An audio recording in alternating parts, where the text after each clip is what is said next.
So we're at Little Labs here with Jonathan Little. How are you, mate? I'm good. And I'm walking past, I see Jimmy Sloan, who's an old friend of mine, an engineer and studio owner, and I hear, can you get this? I hear Since I've Been Loving You coming out. Now that's a nice thing to do, to walk along AES, which this year's really busy. Yeah. Well, yeah. It's not bad, is it? You put four clowns in a Volkswagen, it looks busy. Well, I'm one of the clowns. I don't know if one of my guys, Pablo, you're going to own up to being a clown? Well, we've got two clowns, so we're two of the clowns. Now there's four of us. Anyway, this is beautiful. So what can you tell us about this monitor here? Well, it's our latest offering. It's a very high-end professional audiophile headphone amp. Usually Nice. You don't use professional and audiophile in the same sentence, but it was a unique circuit that I came up with that's completely passive, except for the final output stage, which is its only active stage. It remains balanced throughout the whole circuitry. Nice. To the very final stage when you're feeding it balance. In doing so, you don't have the several stages that every other headphone amp has, and you create a much more revealing signal path, in which you can hear like little things like on this track, for example, you can hear like the squeaky kick drum pedal easily, and the buzzes of the guitar amps, and the Leslie going, ring, ring. So you can hear a lot of stuff on it. Now, there's some other features that I felt that were lacking on every other headphone amp out there. And also it's got 4 headphone outputs on it. And you have a mini jack and a 1/4-inch jack. Each set of jacks is powered completely separately. So you can use all 4 jacks at the same time if you want. So if you want to have a little listening party, you can do so. This is really cool, mate. Other features are it has XLR TRS combo jacks in the back, and then another set of TRS jacks, so you can daisy chain units. As you see, I have 4 units daisy chained here. It's quite light. It's light, but it's got a massive power supply that's separate. Oh, separate, right. That makes sense. Yeah. But the regulation in it uses the absolute lowest noise voltage regulators that are manufactured. One thing that struck me when you were talking about that is, you know, Aspen Pittman, I'm sure you know Aspen Pittman. Right. One of his big things was like that nobody does what you're talking about, which is start balance and keeping the signal balanced all the way through. Right, to the very end. That was one of the things that he always tried to maintain. So it's like, right. So that rang with me because I remember him making a big deal about that. Yeah, it's beautiful. He gets it. He gets it, yeah. And there's also a mini jack on the rear. So if you have a client that comes in with their phone, yeah. It's under right here. Oh, I see. They can plug their phone in to listen to a mix. Now that sums it with whatever is coming in. Let's say you have it hooked up to the stereo bus of your console, or your main D to A converter. That sums it with it, and it actually bypasses all of this. So the volume control for that would be on their phone, and they can compare the mix, turn down your mix, and just hear what's coming off their phone, or Nice. vice versa, which is a nice feature. That's to a have. nice feature. A lot of bang for the buck. This little feature here is huge. This is a big deal for me. So we got left and right, then you flip it so the left and the right reverse. Then you got the summation of the left and right in mono, then only left on both headphones, only right on both headphones, and then the polarity, the phase, which is huge for me because when I'm listening to old mixes by people, I want to know what they were doing.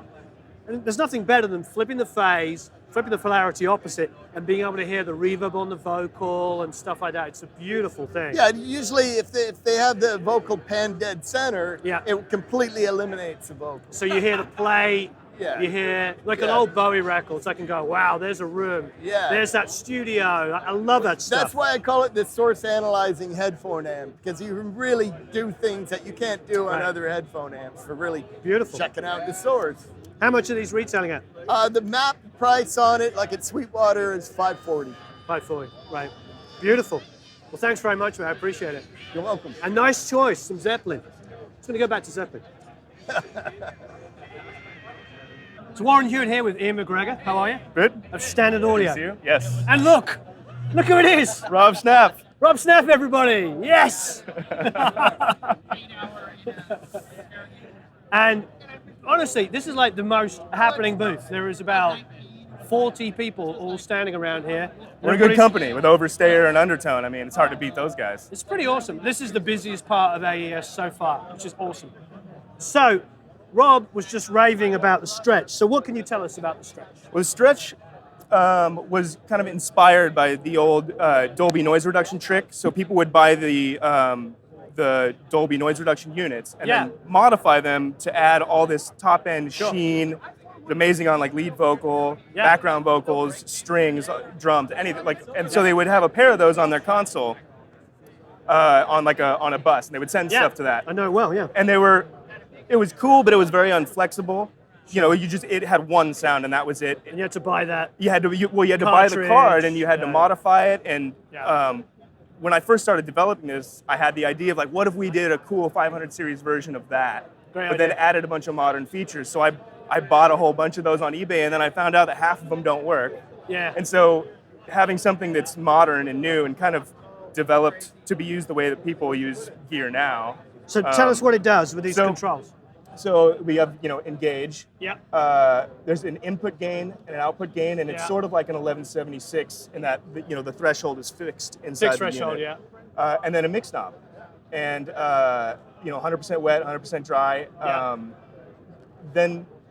So the original Dolby unit had 4 frequency bands. It would split the audio up into 4 different bands and then compress each one individually.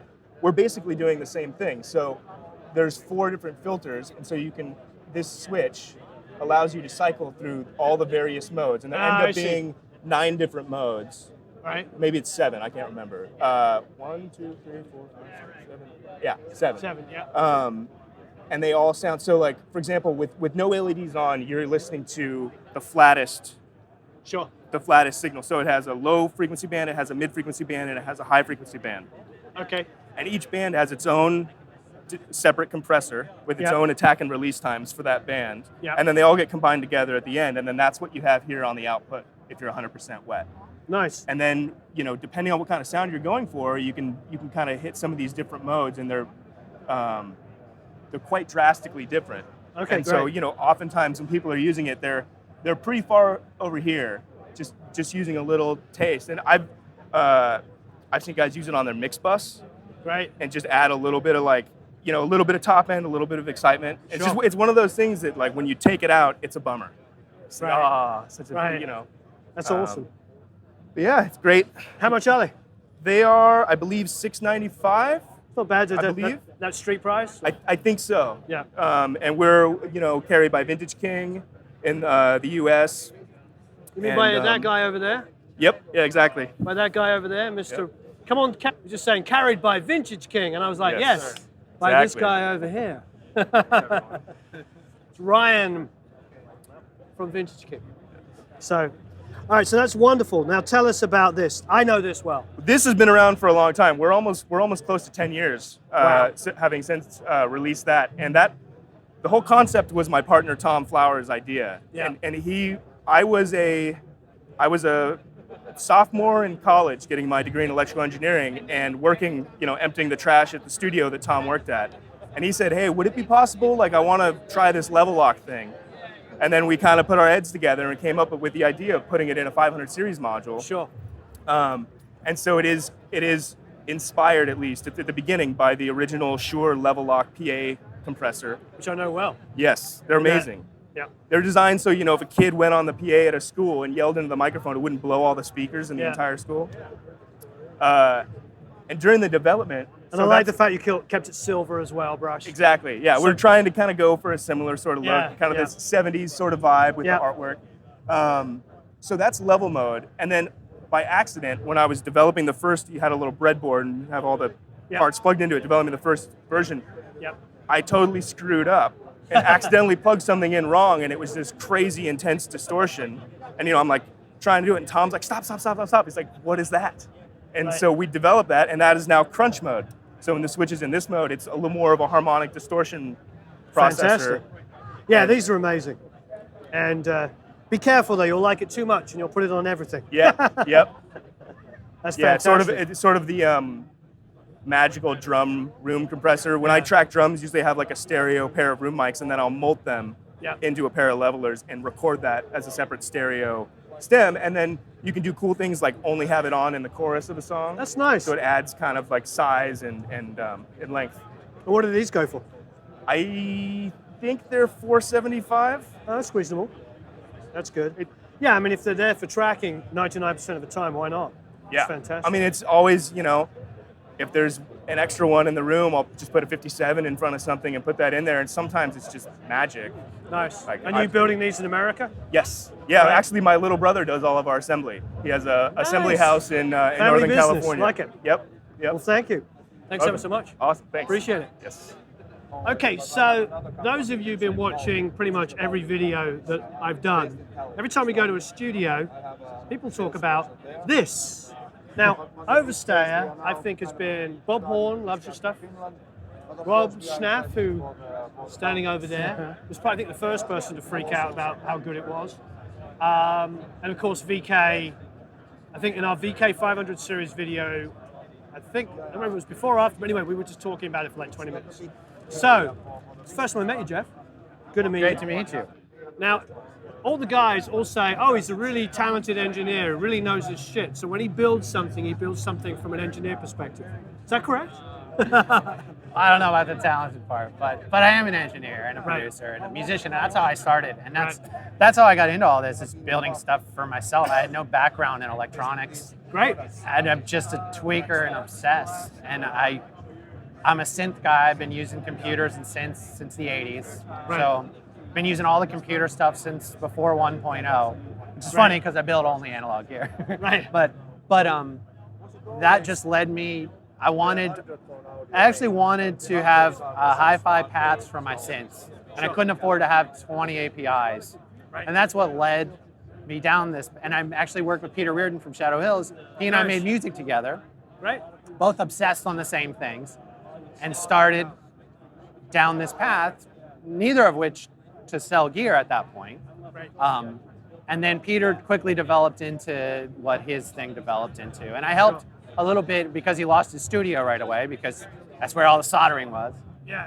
So all the testing was in my studio. Right. Nice. And then, so I sort of went through all that, and then You got a taste of it. You got a feel of I what got it's a feel of like. it, but it was from a different end. I was just like listening, like, here's 20 transformers, which is funny because I make a lot of gear that doesn't have transformers, but I'll get emails from like, you should think about adding transformers here and there. I'm like, you have no idea. I know what transformers do, and I love them, but it's just, so this was an important building block, and this fed into the compressor. So everything since this incorporates this technology. Great. And so the compressor, the stereo FET, which Rob uses a lot, stereo field effect rather, the harmonics and the compression are sort of woven in. You don't have independent control. Simplicity is not my strength, but this is our simplest box, and it's stereo, single control. I like You that. just turn a few- Simplicity is not my strength. I like that. People always tell me it should be, and I know it should, but truthfully, audio engineering was a learned thing. Yeah. And not that it has to be Sure. super geeky, but there's two sides to that argument, I think. Right. And I like both. But this is our voltage control, which uses a VCA compressor as the compression element, but again has a lot of the harmonics and EQ built in, and Right. they all have sort of a theme to us, which is integration. Sure. I feel like integration is how different components interact with each other as you use them, and sort of inspire as you're using them, instead of having to patch discrete elements into each other. Yeah, absolutely. Well, people love your stuff because I think we're all looking for uniqueness now. I think we've had this conversation with pretty much everybody that we can all now buy virtual anything. Yep. You want a Bechstein piano in the Vienna blah blah blah symphony concert hall, whatever, you got it now. But what you don't have is something different and twisted and whatever. And everybody I know, when they talk about your stuff, firstly, if we're going for a rack of stuff, they go, "Oh, you got to talk to this guy." This is some stuff. So tell us a bit. I mean, you got a lot of knobs on this one. This is the modular channel. So this has filters, EQ, compression, saturation, all different stages, usable in any combination. It has input level and output level, but then drive here, which is after the main path, which allows you to drive just the character stages without overdriving the whole chain, but overdriving the whole chain sounds cool too. It's a thing, I mean, with analog gear, it's very forgiving. It's like, Right. and I feel like we design gear that's meant to be abused, but it's also the filters, both filters have res. The res goes into self-oscillation like a synth. Yeah. But it's built in a very hi-fi way. It's not built like a synth or a guitar pedal. None of our, I jokingly say you can master through it. Everything is built that you could run a mix through it. As tweaky as it gets. Right. It's not guitar stuff Sure. put in a rack unit. So this is a really fluid, fun unit. It's stereo, and instead of a blend, it's got a mixer matrix at the end. So it has a dry fader, which can be either pre or post EQ. Then it has a compressed fader, which is before the saturation. Then it has a fully wet saturated fader. So you can, it's like 6 channels on a console, and a lot of, it's sort of relatable to a lot of mixers because it's like a sweet channels, compressed channels, Yeah. saturated channels. Nice. So we have traditional mixers that use it, and then we have a lot of tweakers that use it. And then the compressor and one of the saturation stages has CV input, so you can sort of integrate it with modulars. There's mic pre. CV input. Yeah, so you can have, like, so we have a little companion box with envelope generator Yeah. and audio to trigger. And I'm a synth guy originally, so it's like I got into all this. CV's 'cause for the over 40s only. Anyway. Yeah, yeah, exactly. So that's the modular channel. Okay, so what are these beautiful looking pieces of equipment? So this is a new format that we've been working on. It's modular, but these modules are actually self-powered and they have audio on the back. They do not need a rack to live in. Nice. And I can show you. It's a modular system, but each one comes out and is usable. So it's a very scalable system. We make it 2 and 4 and 10 across. These 2 units are both single channels. This has mic line and DI with gain, 3-band EQ, harmonics and blend and output. And then this is a really tweaky module, which has a lot of this. It has mic line and DI, filter with res. There's high shelf and high res, low shelf and low res. And then this one has compression, makeup, blend. So you sort of get the matrix here. So this is it's an intense tweaky module, but it's become, as we show people that say they don't want complex things, we show them what it's capable of and they start to get wrapped, and you can set and forget a lot of it. Yeah, absolutely. But so this, and then we're making a module that's much simpler as well. But I just look at it and I want to see an oscilloscope on the top, and I want to see John Pertwee from Doctor Who standing next to it. I just love and that's it. pretty much, Yeah, which is, obviously what Peter does as well, yep. I love that. He's because, the master at that. Yeah, this to me though, I don't know what it is about that. I have a appreciate Cadot that. console from '71, very similar to that. A lot of micro switches and there's just my brain loves that. I get all excited when I see that. I just want to play with it. I love this stuff. Thank you ever so much for taking us around. Thanks very much. It's great because we've had about, I don't know, probably 12 people tell us about it, and everybody that owns it loves it. And I like the fact you're hand making it and you're making it in LA. And We're very local. We're from total farmers market. It's all local. Metal shop, everything. So. wonderful. Thanks Awesome, very much. man. It's great Thank to meet you. Good to meet you. Yeah. Hey, it's Lauren Huart here. I'm with the wonderfully talented Eric Valentine. How are you, mate? Hi, Warren. Nice to meet you. You told me your voice has been going. So you had 5 hours. We're near the end of the first day. There's been a lot of talking today, so I apologize if I sound like a frog and/or lose my voice entirely. So. No, I was just saying to Jeff over here, the great thing that people love about Jeff's stuff is that he's an engineer who makes his own equipment. Now, obviously, you have amazing credits. You've been doing this for a long time. Yeah. You did great work. Done a couple records. A couple. Yeah. Yeah. We were listening to some of your work on the way up, strangely enough. Awesome. And what I love about that, it's like what I do is like I'm a producer and engineer and mixer, and I do this YouTube stuff like in the mornings. I feel like part of our responsibility is to try and help people out, especially with all the studios are dying now, and this is like no real way for kids to come up the way that many of us are blessed to do. Yeah. People love your stuff. They love your stuff.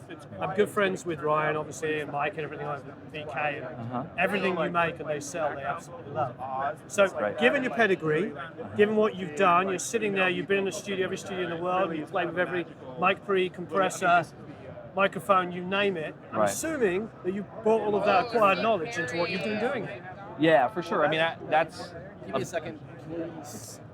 Your jacket is acting as a baffle, okay. and I'm not getting it. Luckily, I was just waffling on anyway. This jacket looks better than it sounds. Now it sounds great.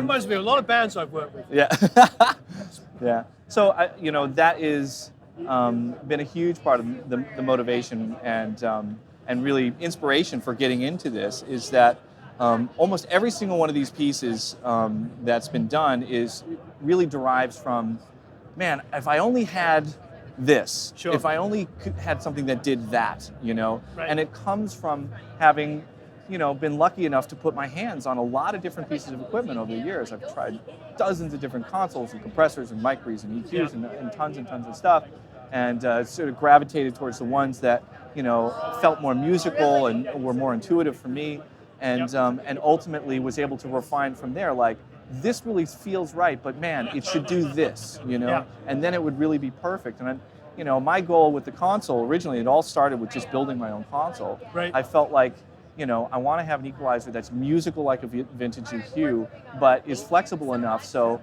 I can use it for anything. If I'm going to have 48 of these things sitting in front of me, it better be my first choice at least 90% of the time. Yeah. So I'm not having to go to a rack or somewhere else and pull my head away from the speakers to do any real surgical EQing. And so That's great.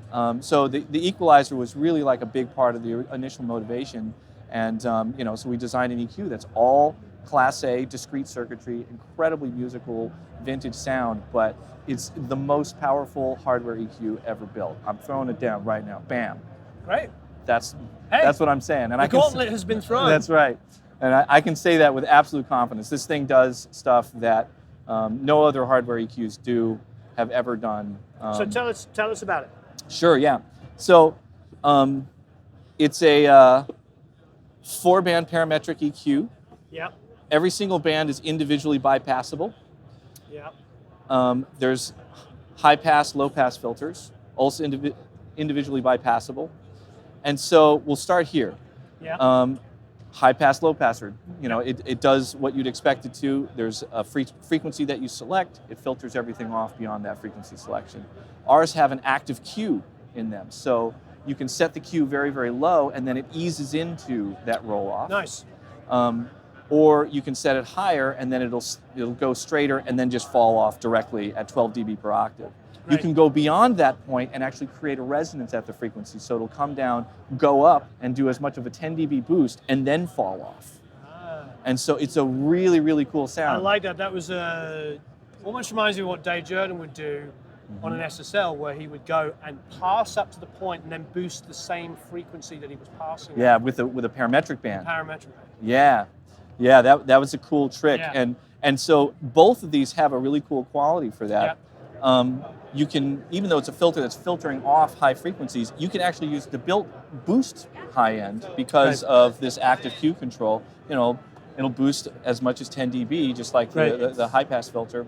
And so there's some really cool settings where, if you're like around 10, 15K, you can get a boost there and then have it get rid of everything above that. Wow. And it's a very focused sound. It really reminds me a lot of the vintage recordings that I love, where there was a roll-off that was just inherent in the equipment that was being used, whether it was the tape machine or the transformer design in the old vintage gear. But it's like a lot of those old recordings, when you look at them, it's like they go up to about 15K and then just disappear. They just fall off a cliff. And it's an incredibly focused sound. And so that's a move that I do a lot, so things aren't just undefined up top. They get very, very defined up there when you sort of like focus it in a particular area. I remember being a kid and just the first records I used to listen to, I used to think they're so frickin' right.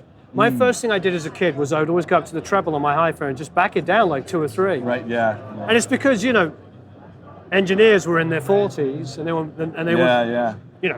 it's interesting. I think you're right on a lot of that stuff. What inspires you musically while we're talking about this? What records do you listen to that inspired you, that makes you want to do this? When you say old records, is there anything particular? Yeah, for sure. I mean, I love all eras and genres of music. Sure. I find things that are musical and inspiring in all kinds of different genres of music. I recently had just a deep obsession with Otis Redding's recordings. Beautiful. I was traveling and listened to. There's an incredible box set, which is the complete Otis Redding recording. So over 100 songs. Wow. And just immersed in it. And as soon as I got back to my studio, was doing re-records of Otis Redding songs to just try and unravel the Stax sound. And it was a really fun adventure. And there's always like a technical component to it as well. And so I was comparing the distortion characteristics of some old original 60s gear of the type that they would use, and then trying to recreate that with the gear that I build and design, and see what the differences were and how subtle it is and how close I could get. It was really, really fun. There's that characteristic in the vocal that you hear. That distortion is insane. Where do you think that was happening? It's a lot from the tape machine. Not from the tape machine? So this experiment, everything was played directly onto a Scully 16-track 2-inch. And so that's where a huge amount of that incredible vocal compression and distortion comes from. Interesting. Yeah. Good old tape machines. Yeah, I've never, coming from England, I didn't know Scully until I moved here. We did have Ampex. There was a few people. There was Martin Colley, who was a BBC engineer. Right. He had like those 3-track Ampex. Right. 2-inch 3-tracks. Before they figured out you could pan. 2-inch 3-track, really? Yeah, they had a left, a right, and a center. Wow. They didn't know that you could pan. I've heard of 3-tracks before that were LCR, but I didn't know that they did 2-inch of that. I think it was a 2-inch. Maybe it was a 1-inch, but I thought it was a 2-inch. We're talking 25 years ago. Okay. So I may have messed up my information. I'm definitely not an expert.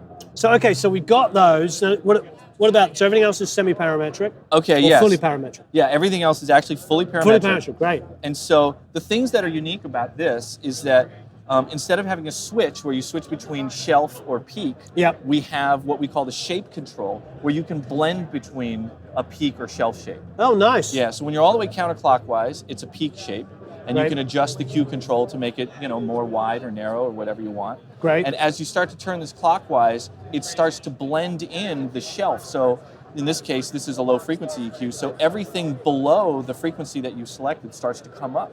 Nice. And so when you get to this position, the 12 o'clock position, it comes up and it just stays up, right? Great. And so then beyond that point, it starts to just alter the slope of how it rises into the shelf. And so when I was, building the original prototype of this, there was a particular Neve EQ that I really loved the sound of the shelf on, and I wanted to emulate that. Which one? It was, oddly enough, the EQ in the 8128 console, which was not a hugely popular Neve console. Post-Neve. Yeah. But I kid you not, man, the high-end shelf on that console was pure magic. But isn't that that's Michael Jackson period? They always say that, wasn't Thriller done on an 81, not an 80? Was it? That's what I've read, because... No kidding. I didn't know that. Yeah, I'd like to double check, but we're talking brand new in 1981, 82? Yeah. That would make sense, because when did he leave? Very late 70s, wasn't it? Yeah. This was definitely post-Rupert, for Right. sure. But yeah, that thing, and for me, all three of the Smash Mouth records, the Queens of the Stone Age record, right. Good Charlotte records, like all that stuff was on that 81 series team. Really? Yes, for sure. Ah, nice. Yeah. And I love the compressors of that period, those ones that weren't 500 series, they were like these chunky little things. I had one of those, a 31114, I think it was called. Yeah. It was really spanky on guitars. You said that. There was a 2264, Yeah. which was like Yeah. that kind of thing with orange knobs on it, I think. Yeah. This was I had a brown one, which was a BBC one. Oh, cool. They made them brown. But anyway, Yeah, you're right. That 81 series is probably ignored because it's post-Rupert, but that would be naive because, of course, all the designers and the engineers were the same. Yeah, they didn't just leave. There's a bunch of amazing records that have been made on that console. Right. In that era. There was a Yeah. bunch of great records that were made. And so when we were looking how they did the shelf, because every single shelf EQ kind of has its own personality to it. Sure. And whether it's a GML or a Helios or a vintage Neve or an 81 series Neve or an API, like they're all kind of have their own little personality. And so when we checked it out, we saw what they were doing, and they were blending the peak filter and which is a bandpass filter, and a high-pass filter in order to create their shelf slope. Sure. And so the original prototype of the EQ had a little trim pot, and I was going to figure out like the exact blend that I liked. And as soon as I started playing with it, I was like, we're putting this thing on the fucking front panel. Like this is just too powerful, to leave inside the box. That's wonderful. And so that became the shape control. And so what ends up happening when you're all the way this way, it's just a bandpass filter that's being blended back in with the original signal. When you're here, it's equal parts bandpass and high pass being blended in. Right. And when you're here, it's pure high pass filter being blended back in with the original signal. Wonderful. That's how EQs work. And Well, so, I love this, and what I'm really getting from this so far, and we're only about halfway through it, is the creativity level that I love.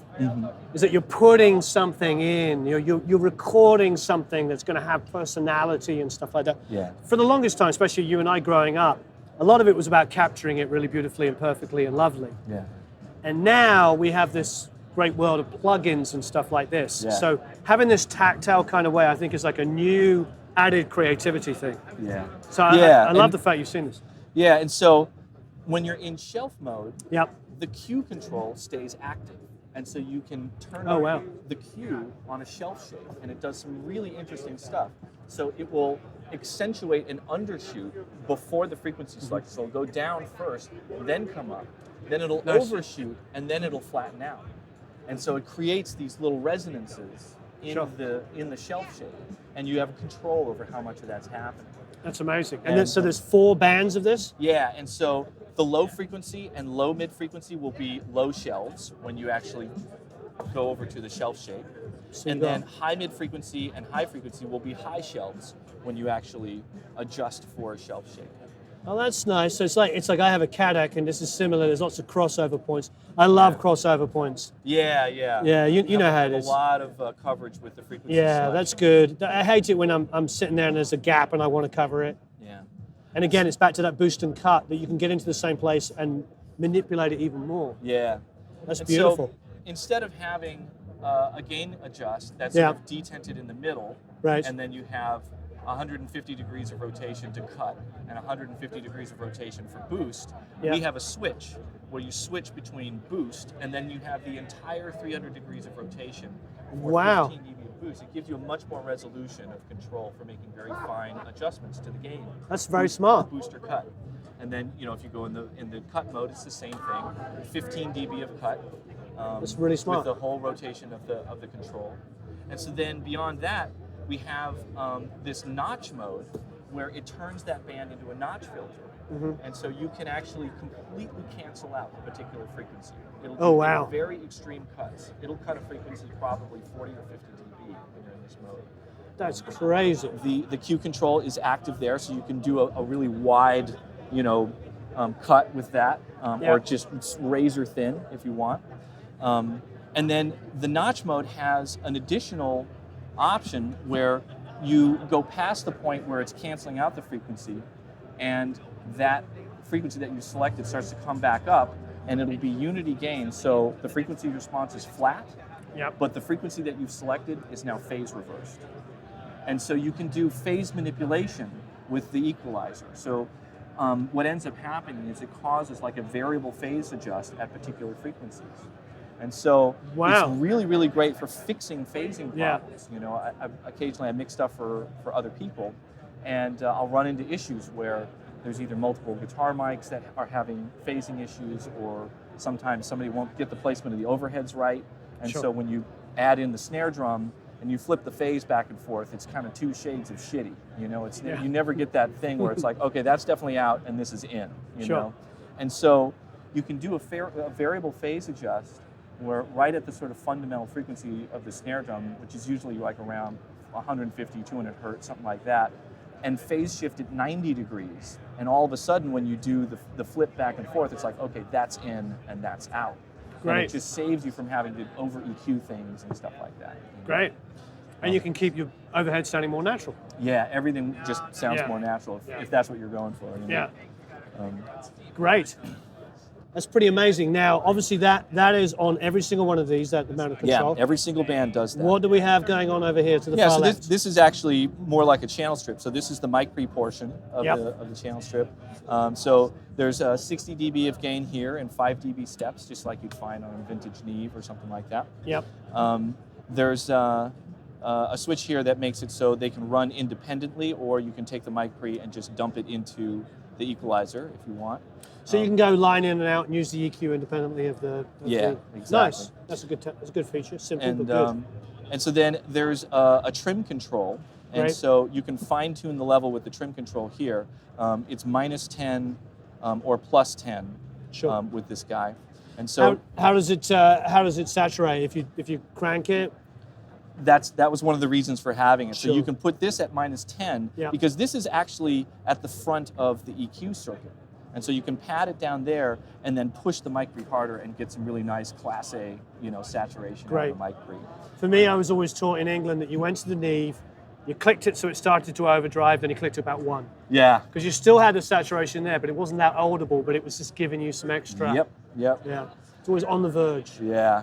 That's great. Yeah. And so then the other thing about this is, we started with a really beautiful sounding, Class A amplifier circuit, and custom designed an input transformer with Cinemag.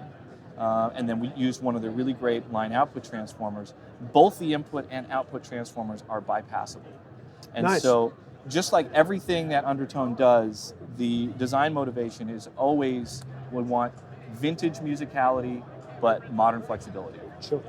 That's always what I want. And so this thing can go from totally transformerless, Class A, insanely pristine sounding, to totally driven with transformer saturation on both ends, where you can pad it down here and drive the mic pre as hard as you want and get both ends of the spectrum out of one mic preamp. That's amazing.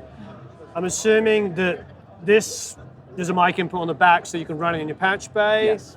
And this is just like when you're working quickly and you want to Yeah, you plug can just in and plug a mic in the front. Right. If you plug a 1/4-inch cable in, it automatically converts it over to a DI input. nice. The DI was specifically designed to be able to record, guitars and basses. It was really Sure. optimized for that, so it has a super high input impedance. It's around Great. 5 megohm. So it's more. It'll interact with your instrument more the way like a tube amp will. Right. There's a lot of DIs that are trying to do the input impedance just with the transformer. It's very difficult to get the input impedance that high, Sure. and it really has an effect on passive instruments. Wonderful. And so I use this thing a lot. The way that I really like to record guitars and basses is to have them plugged directly into here, and I come out of this box, out of the transformerless output, into a reamp that feeds the amp that we're using. Ah, interesting. Yeah. And so that allows me to capture the DI signal in the Right. computer if we're recording to a computer, and I can reamp it later if I want. Right. It just gives me all Whose of that. reamp box do you use?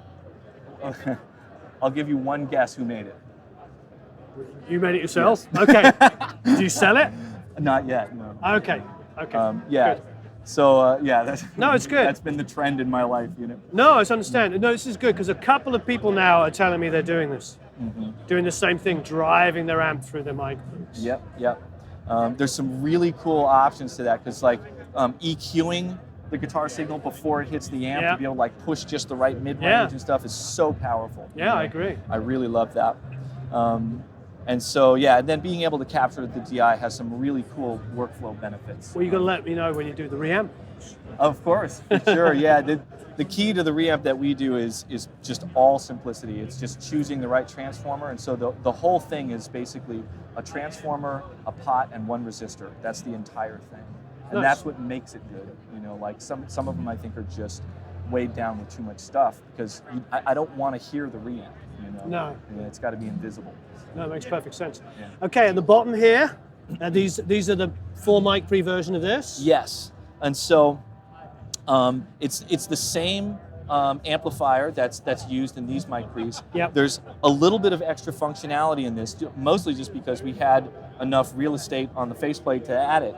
Yep. And so the things that we've done in addition to this is we added this load switch here Yep. that allows you to impart even more coloration, and it emphasizes the low order harmonics of the Sure. Class A circuitry. And so it just increases and sort of changes the harmonic coloration characteristic of it. And for me, I really like it because it adds this sort of energetic presence to the sound. Nice. Where you don't have to EQ in as much high end, because it's adding upper harmonics to Right. everything, and it gets a little brighter in this really energized way. Sure. And then sounds we great. added a built-in 10 dB pad. Yep. We didn't really have room, and it didn't make sense to have this trim control, and so we added a pad that just changes the strapping of the output transformer and gives you that headroom again to be able to drive the drive mic it a little more. harder, yeah. And so yeah, it's all that same flexibility. It goes from totally transformerless to What's the function on the far right? The 1, 2, 3, that's 4? I like having a VU meter Oh, I on see. the So you can unit. select it. That makes Yeah, sense. Yeah. so you can just Yeah. choose what channel Great, you're yeah. actually metering. Yeah, that's nice. That's fantastic. Okay. Everybody on the planet knows a fair child. What's an unfair child? Okay, an unfair child is the Fairchild circuit in a package that adds an insane amount of new features that it never Right. had before, cheaper than anybody else has done it. That's what makes it unfair. Okay, how much is that? It's going to be under 10 grand. Nice. And Because there's that company again started manufacturing the tubes, so you're able to Yes. go back. I know. yeah, 'Cause that was for years what the problem was, is you couldn't get the right tubes. it was a huge problem. So Yeah. the first generation Unfairchild that we did, we were using a different tube. We used the 6BC8, Right. which is another very new type tube. It sounded really great, but it was definitely a little different than the original Fairchild. Yeah. And so now, with the second generation, we can get the 6386s again. And so we switched the circuit back to 6386s Right. and added some other features that after using it for a while, it's like, why don't we just have a goddamn attack and release control on this thing Yeah, and not yeah. have these fucking presets, you know? Yeah. Like we just need that, you know? Yeah, Let's just no, I get agree. over it and just have attack and release control. Well, I've been talking about this with a lot of people. What has been great about the wonderful world of plugins is it's forcing manufacturers to think that way. Yeah. Because like 10 years ago, nobody had a blend control on anything, did they? No. Now everybody selling a compressor Yeah. has a blend, has Yeah, a mix yeah. control. Yeah, You know, and sure. because you love it. You had to have a console. You had to mult yeah. parallel compression. Now you basically got parallel compression in a box. Yeah, You know, because for people sure. are blending and stuff like that. Yeah. But it's this sort of like all this kind of level of creativity here was never in hardware units. No. It's that's the natural evolution of Yeah. creativity and technology all sort of merging together, which is Yeah. what has been so fascinating about this for me. It's what I love the most about doing a creative task and using technology to sort of achieve a result. It's that marriage of, the sort of creative emotional side of things where you're trying to create something that evokes an emotional reaction, Sure. but using technological tools to actually achieve that result. And it gets down to things like what kind of dielectric is in the capacitors and Sure. what kind of very new tube you're using, and they really do evoke an emotional reaction to things, and how those two add up is absolutely fascinating for me. So, what is the difference between these two?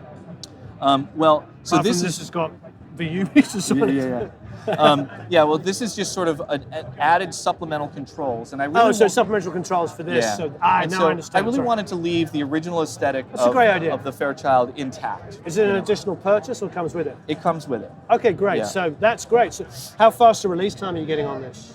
I don't even know a numerical Comparable? value. Well, it's capable of going much faster in both directions, attack and release, Yeah. than the original Fairchild. So Yeah. number one was really the fastest Sure. setting, and so Which is like under the bridge, Chili Peppers guitar song. Pum, pum. Yeah. You could hear that pump. yeah, and it still lets through a little bit transient, Yeah.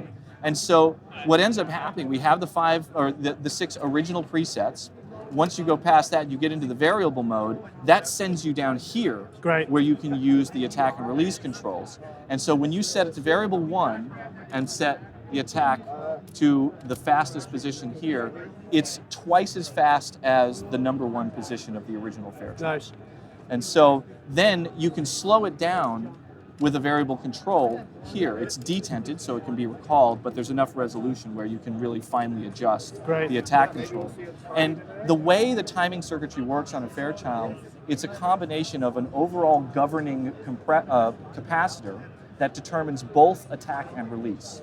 And then from there, you can alter each with a resistor, and that's exactly what's happening in this unit. Right. And so the overall governing capacitor is selected here. So this is a very small capacitor that starts you with the attack and release super, super fast, and Yep. then you could make one or both slower here. So you could have a really fast release with a slower attack. It's Nice. a combination I really like. It's great on drums. It'll pull out that sort of impact in the drums, but Sure. the fast release also pulls out all the ambience. So then if you go to this next position, this is a larger capacitor that shifts both the attack and release slower, and then you have, from there, you can again make it slower if you want. And Nice. so it just puts you in these different ranges of adjustment where you can have these combinations of attack and release. That's wonderful. Yeah, that was always. Look, I loved going into studios that had Fairchilds. Yeah. But I personally found, and you probably found the same thing, is like, you put them on there for us. It sounds a really stupid thing to say, but for the sound of them. Yes. There was that sort of ability that they took the high end and folded it in nicely. Yeah, So it was yeah. a great way to make your mix sound, I hate saying this word, warmer.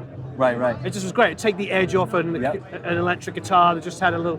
You didn't want to remove the 3 to 5K. Yeah, You just yeah. wanted to tame it, and that was what was beautiful about it.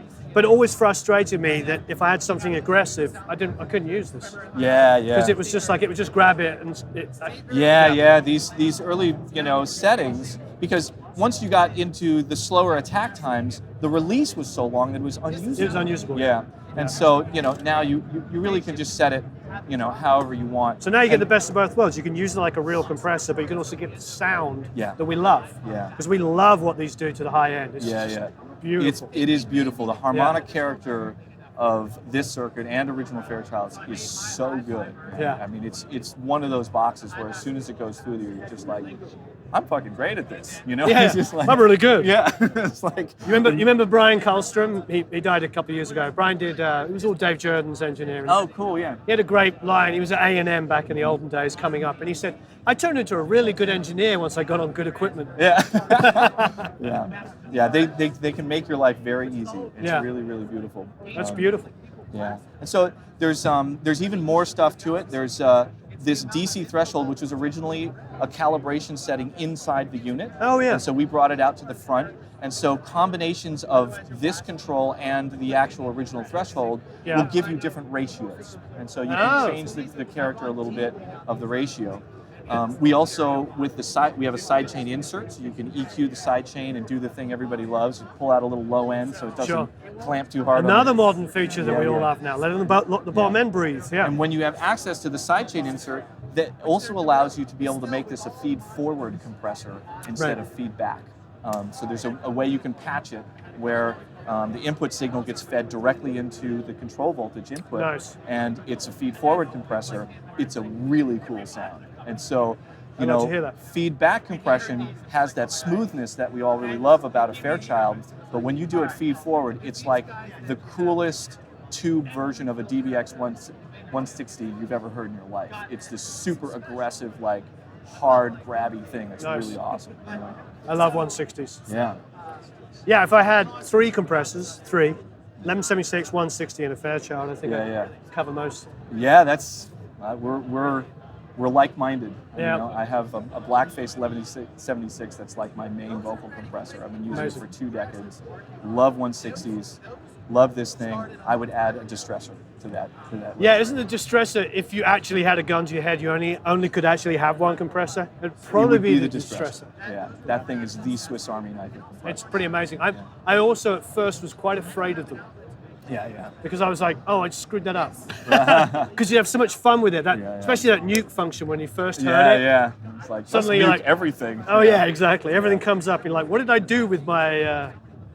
Although Dave Sardi's really into the 3As on guitars Sure, yeah. because they have those that are great. pank kind of thing. That Yeah. if you want that, I don't know if it was, but if you want that kind of Rihanna, Yeah. 3As are great. yeah, the 3As. And when I first moved to LA in like '95, you could get those for like $200. Yeah, I know. Everybody was just trying to get them out of the way. Yeah, nobody wanted them because They're a little tricky because it has the same optical sensor in it that's in an LA2A, and Right. those things degrade over time.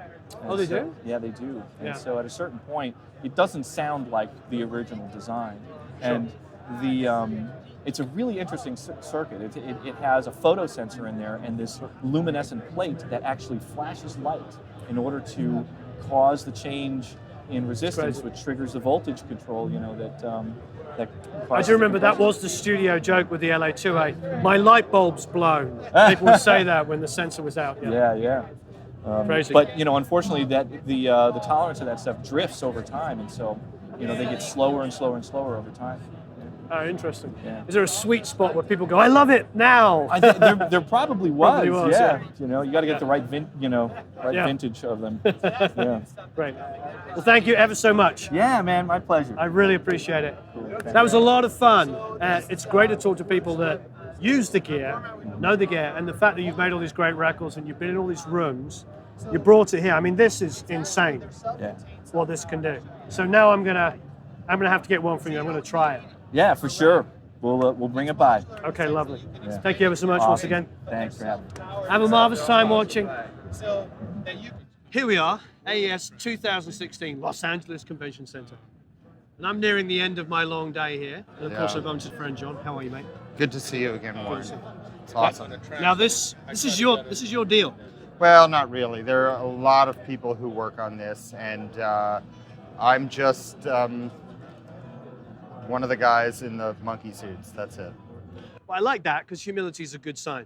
John is president of AES, and you're just a few days short of the end of your reign of terror. Yes, it's just been one quick year of making sure the AES is great and reflects the interests of the people who come here and reflects new technology and vicissitudes, change, where we're going in the world. And you had pointed out something that you'd seen a lot of younger people. Oh at yeah, this it's ridiculous. convention. I mean, look around. Pablo, you've been taking some shots of people walking around. It's like when we first arrived, that was the first thing we noticed. Just coming up the elevator was like, they're all under 30. Yeah. It was like it's a good half of the people here, which is half as many as there was last year. Yeah. So this has been a good year. Also, I think it's important to notice is that you were not only has this been your year, but I met you the year before because you were the president-elect, and you were creating a groundswell, which I believe is why we're here Well, now. thanks. And Well, there's twice as many people as there was last year. well, Super young compared with what Yeah. we normally get. Well, I served as the education chair for 6 years, and I think, just like the companies here, we want to invest in young people, and someday they're going to be in a position to decide to buy that console for NBC or to go on tour with these microphones. And I think that that's really important. So we build a culture, and I think that I think we it's want people to feel definitely inclusive. feels like a good shift. Thanks. Yeah, I mean, literally, look, just pan to the left. This is a very different looking audience. Yeah. So it's good. Yeah, So and this is the far corner of the building, by the way. Mark with BAE's over there. He always takes. It doesn't matter if he's at NAM or wherever. He always goes in the corner of the very last corner. So we're at like the corner of the building. And yesterday I was with Eric Valentine, who's what's this company? UTA, Standard Audio, and what are they called? Overstayer. They had one booth like this, and they had 3 of them in this one little booth, and there was about 30 or 40 people crammed around. Wow, them. that's And great. And it was all young people and stuff, people trying to find out, and it's great. Look, here we are at Doug's booth. Doug makes beautiful stuff, and it's really, I love the fact that people are trying to understand and learn and discover this. Yeah. Because they realize now, there was a little bit of a disconnect, I think, for everybody coming up with virtual instruments and stuff, and then you realize there's nothing better than tactile and reaching out and grabbing stuff. And I like seeing that connect. Yeah. Even if it just means they buy one beautiful piece of equipment with one beautiful mic. Sure. Well, I'm very appreciative of the fact that you're here, and I think that all the things you do with Produce Like a Pro are amazing. Thank you, that means a lot. And I think that one thing I would say is, I've tried to build this culture of what it is to be an audio student around the world. And so I have this group called Hey Audio Student on Facebook. We'll put a link. Hey Audio Student on Facebook. And it's a narrative for young people who are really sort of deciding what's their interest in audio and to sort of get a sense of what some of the outcomes are when you're studying, and to familiarize yourself with people like Warren and Doug Fern and other people who are doing amazing things in the audio industry. So I would hope that people would come next year in New York to the AES convention, and it's amazing. And I want you to do some interesting things. We had Daryl Thorpe this time doing something called Raw Tracks, which is what you did the year before, and he took some tracks from the latest Beck album that he won a Grammy Award for, and he broke them down, and we would look at, you know, the way he did the drums and the kick and the bass and this room reverb and this chamber underneath Capitol Records, and unbelievable. So fascinating. Anybody who's interested in audio goes crazy for that sort of thing. Daryl's insanely talented. So we're going to get you back doing that kind of thing. Yeah, that'll be a lot of fun. I think just to cover this is great because of exactly what you're saying. This is the first time and I've lived in LA for 20 years now, and I've been to pretty much every AES. This is the most connected I've seen the industry. Yeah. It's really good. Yeah. So hats off to you for Thank you. being a big part of that. You're a gentleman, and all the things you do are brilliant. I'm a huge fan. Right back at you, mate. Thank you. Thank you. Have a marvelous time recording and mixing, everybody. Thanks, John. Thank you.